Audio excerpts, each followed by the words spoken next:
Apple's budget experiment might be having, well, let's call it a character building moment. According to a new report from Asia-based leaker Fixed Focus Digital, the 16E isn't exactly flying off shelves. In fact, they've straight up said Apple's attempt at delivering a popular low-cost iPhone has failed. Now technically, the 16E did appear in Europe's top-selling smartphones list, but the early sales still lagged behind the old SE models. Counterpoint Research even found in its first month the 16E managed to be the 9th best-selling smartphone in Europe, making up 8% of Apple's iPhone sales, which is respectable, but far from SE territory. The 2022 SE hit 6th place, and the 2020 SE went full overachiever, landing in 3rd. Compared to those, 16E sales were down, largely thanks to one thing: price. The 16E starts at €699 in Europe, which is quite the leap from the €519 the iPhone SE3 started at.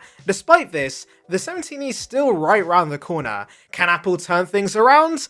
I'm not sure, but we do have some big changes in store. Apple might finally be ready to bring down one of the most recognizable flagship features to its cheapest iPhone, and honestly it's about time. Finally, the notch is dead, guys. According to a new leak from well-known source Digital Chat Station, the upcoming iPhone 17 is reportedly going to feature the Dynamic Island. Yes, that little animated blob at the top of the screen that gets all the Apple sheep tingling. For those who somehow don't know what the Dynamic Island is, where were you all these years? It's basically Apple's way of turning a camera cutout into a mini status bar. It shows you timers, music playback, calls, and more, all while housing the front camera and Face ID sensors. It was first introduced on the iPhone 14 Pro, then made its way to the base models the following year, but up until now it's been strictly a premium feature. The budget crowds? Stuck in Notch City. The leaker added though that despite finally joining the modern era, the 17E is gonna have a 60Hz OLED display. So yeah, it's not quite Promotion Island, but it's a start. In classic Apple fashion, you get some upgrades, but not everything. Apparently you'll use the same 6.1-inch panel from the iPhone 16 and 15, which tracks perfectly with Apple's recycling program of parts. Now let's talk about price, because that's where things get interesting. The 17E is expected to start at $599, the same as the 16E, with once again starting at 128 gigs of storage. So yeah, no storage increase like we saw with the rest of the iPhone 17 models, and once 17E launches, the iPhone 16E likely is going to drop to $499, which suddenly makes the entry-level iPhone lineup more appealing than it's been in years. Two solid options, both running pretty modern Apple Silicon chips, both also looking relatively modern. I mean, I know the notch is still there on the 16E, but it's better than the iPhone SE. Now you'd expect the 17E to launch a year after the 16E, but apparently it might show up a little later, around May 2026. Why? Well, according to Fixed Focus Digital, Apple wants to directly compete with another mid-range smartphone from a rival brand that typically drops around that time, possibly Xiaomi, Redmi, or Vivo. So basically Apple's turning up late to the party on purpose. Either way, I'm just glad to see some consistency here. The E-series seems to be sticking to a yearly cycle, which gives buyers a predictable upgrade window, unlike the SE models, which were released so randomly you needed a calendar, compass, and a bit of luck to predict exactly when they would launch. So we've got the island, but what else can we expect? Let's start with the design. Rumors suggest the iPhone 17 is finally going to ditch the boxy edges of the iPhone 14, which it inherited, and move on to the more rounded frame of the iPhone 15. That might sound minor, but when in the hand, it is a big deal. The rounded chassis just feels nicer, and less like a gripping a razor blade. Apple even bragged about this when the iPhone 15 launched, saying it's more comfortable to hold, and we still have that design language today with the iPhone 17 series, so bringing that down to the entry-level model makes perfect sense. It makes even the cheapest model feel premium, without Apple actually having to spend too much R&D, because they're just recycling existing shells. Timothy's certainly happy about that. Now, if you've been enjoying this breakdown so far, don't forget to subscribe and hype the video. It really helps a small channel like mine reach more people who love Apple leaks and iPhone speculation as much as we do. Anyway, don't expect miracles. This phone won't have everything at $599. As I mentioned earlier, the 17E is going to have a 6.1-inch OLED display, locks at 60Hz. That's going to trigger the Android fanboys. They're going to be so angry. In 2026, a 60Hz screen does feel like a sports car that caps out at 60 miles per hour. But Apple knows exactly what they're doing. This isn't about matching Android specs, it's about offering the cheapest ticket into iOS. And for many buyers, especially for those upgrading from much older phones, that's actually more than enough. I mean, the 16E isn't very competitive specs-wise, but still, it's a bestseller and outsells most Android phones. So yeah, it's not all bad. Even though Apple's keeping the same display tech as the 16E, the addition of the dynamic island will make this phone feel more modern overall. I'm expecting bezels roughly in line with the iPhone 15 and 16, not ultra thin, but not budget iPhone thick either. Hopefully we see a slight bump in brightness as well, because the 16E's 800 nits is, let's be honest, pretty mid, so please Timothy, I beg you bump it to 2000 nits, my eyes and the sun will thank you.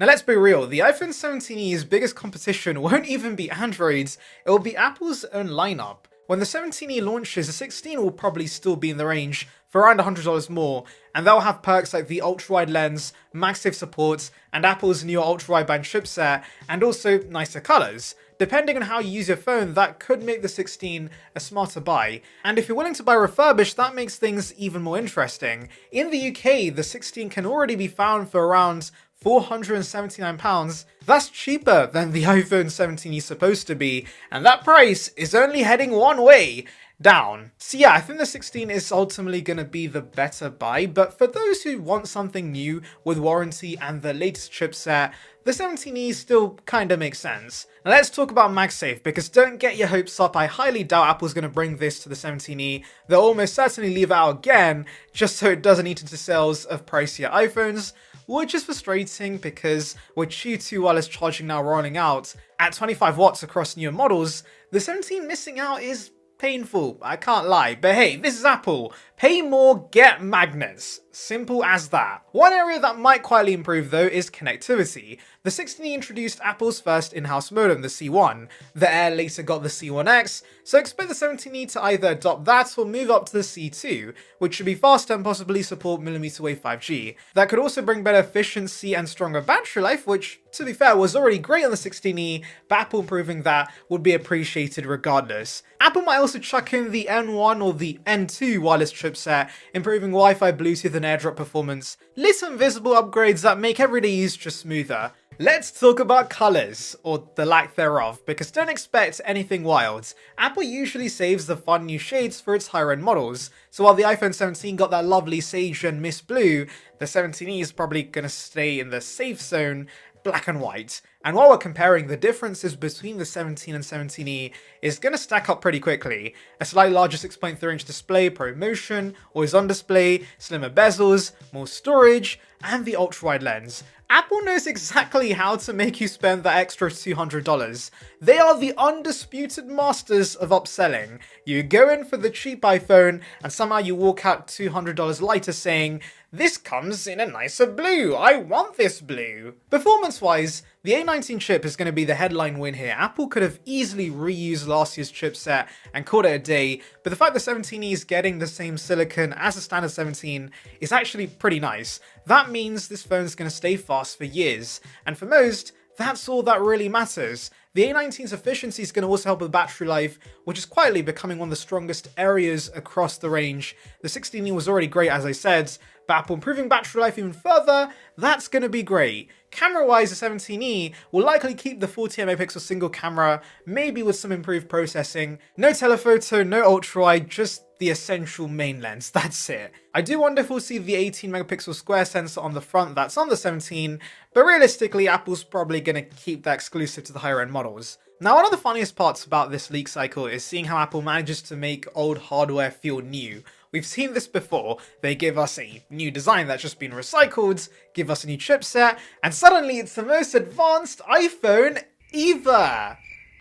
Do you get it? Yeah, okay, that was terrible, I'm sorry. But anyway, this is a technique that works for Apple, and the 17E will of course be a better deal than the 16E was. It's also kind of wild to think about how far Apple's budget iPhones have come. Remember when this relic, the iPhone SE, was the affordable option? It looked like something that belonged in a museum. But the E-series has completely flipped that perception. Yes, it's more expensive, but it does actually feel current, and it has a somewhat modern design. And with the dynamic island, A19 chipset, and the slightly rounder corners, the 17E continues that streak. The only question is, will the lack of promotion and MagSafe hold people back?